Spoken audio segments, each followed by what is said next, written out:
That's impossible. That phrase. How many times have we heard that? How many times have we thought that? Sometimes it is said to discourage our limits. Other times, they just remind us of these limits. But let me ask you, what does impossible mean? Take this example. It is impossible that in the next 5 seconds, the large hall floor will collapse into the archives. See? Nothing happened, right? That was indeed impossible. I'm sorry for being pessimistic, but this is a very superficial definition of what impossible actually means. You see, impossible is a widely misunderstood word, and we've been using it at will. When we label something as impossible, what we mostly mean is, I can't imagine this right now. Of course, the concept of a mobile phone would have been laughable, maybe even absurd to a peasant living in the 12th century. Yet, we are carrying them in our pockets every single day. So maybe, impossible is simply a matter of time. What was once fiction is now fact. Or maybe, impossible is less about our physical limits and more about the limits of our imagination. Now that we've established that, let's move on to the first point. There are actually two kinds of impossibles, the subjective and the objective. And most of the time, we are not very good at telling the difference. There are times when even existing feels impossible, dragging ourselves out of bed to attend morning classes, slogging through notes, finishing prep, and studying, because life just feels too heavy to carry on. As much as I hate to say it, that's a subjective impossibility. Then, there's the other side, perpetual motion and traveling faster than the speed of light. These are objective impossibilities written into the very laws of physics. No technological achievement will ever break this fact, which will hold true until the end of time. And to those of you who still insist that nothing is impossible, I highly recommend that you try making sweets using chilies only. There are people who accept subjective impossibilities, not as an opinion, but as a fact and an excuse. This is in part shaped by their physical experiences rather than their own imagination. And let me tell you the story of one such person. This is Pedro. Just like each of us, he had a dream. Pedro wanted to be a chef. He tries cooking pasta, but the butter is too much, the sauce burns, or the pasta is overcooked. At the same time, others make it look so effortless. So maybe he doesn't have it in him to become the next Gordon Ramsay. He has failed in making a simple dish. Becoming a chef? That's impossible. Giving up is an easy way to avoid trying something difficult and to justify our self-doubt. This is a flawed logic for two reasons. First, you are comparing yourselves to experts who have spent years mastering their craft, burning countless sauces, wasting plenty of food along the way. Second, did you really expect to become better than Gordon Ramsay the first time you started making pasta? It's like the old saying, I'll believe it when I see it. People only believe what they see. And if they see something as being too hard or too difficult, they can mistake difficulty for impossibility. And so, Pedro gave up on his dream, frustrated at not being able to achieve it. Pedro's story is simply one among countless others where difficulty is mistaken for impossibility. Why, you may ask? Well, we humans are often poor judges of our own capabilities. We sometimes take on things far beyond us, fully expecting to succeed. And when we fail, it becomes the new addition into the long list of impossible things that we have. Next, we start to shift responsibility with thoughts like, why try if it can't be done in the first place? I'm doing the right thing. There is no use in wasting energy on that. And there lies the issue.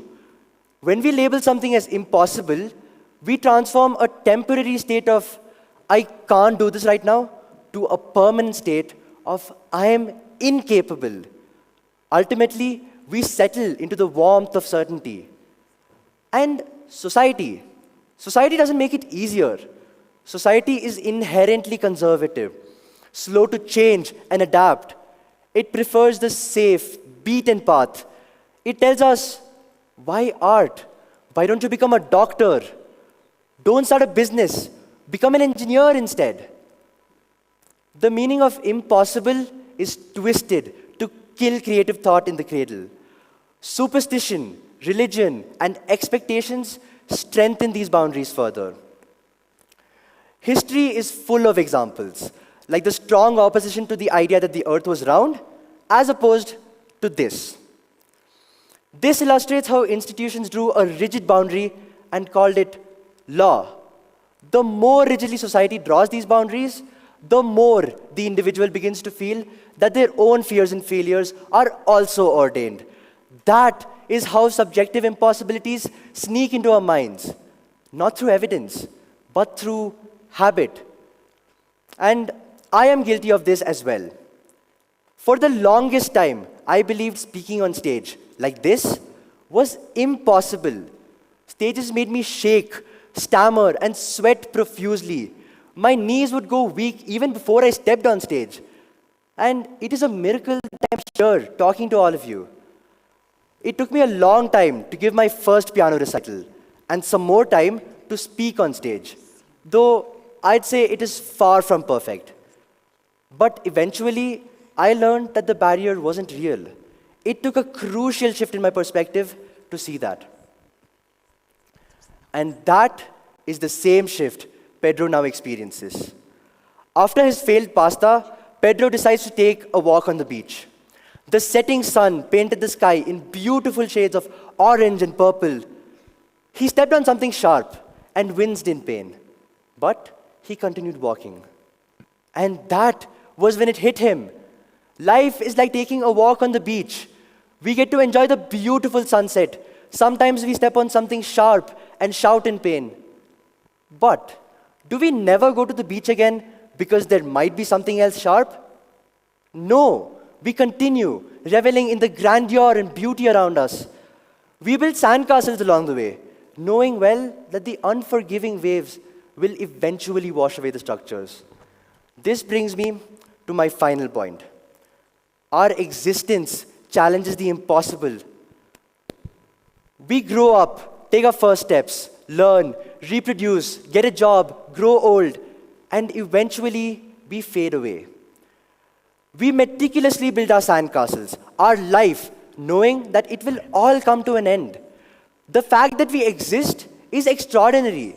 Our chances of being here are astronomically small. All along, it is our desire for significance against the silent, cold universe. And yet, here we are, longing for meaning, creating connections, and building dreams. Our very presence defies the impossible, proving that significance isn't something handed to us. It's something we forge. After his walk at the beach, Pedro decides to go home. He takes out the flour, the eggs, and the tomatoes, just to start again. The pasta still wasn't perfect, and he definitely wasn't Gordon Ramsay either. But at least he was cooking. In that simple act, Pedro embodied the very heart of this talk. Impossible is less about our physical limits and more about the limits of our imagination.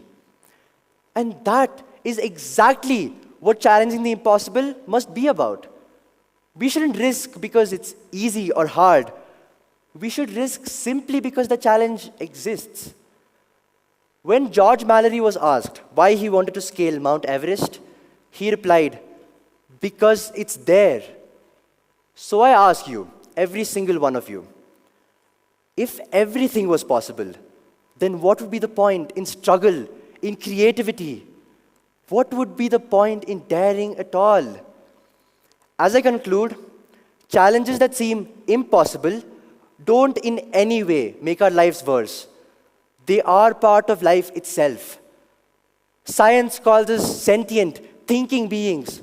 So, why must we limit our thinking within these constraints? Face challenges, not because they are easy or hard, but because they are there. In the end, it won't matter if you succeed or fail. Even George Mallory himself failed in his attempt to scale Everest.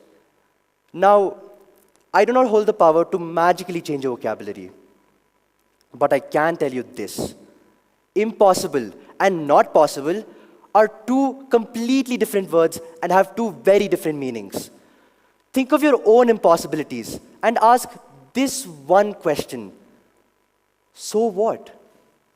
So what if I stammer on stage? So what if I overcook the pasta? So what if my hands slip on the piano and I mess up the rest of the performance? So what if I failed? In the end, your frustration won't be because you weren't able to achieve your dreams. It will be because you weren't even ready to chase them in the first place. I implore you, every single one of you, build your sandcastles and overcook your pasta as many times as it takes. Not because you are sure you will succeed, but because the attempt itself is a magnificent answer to a world that often says no. Thank you.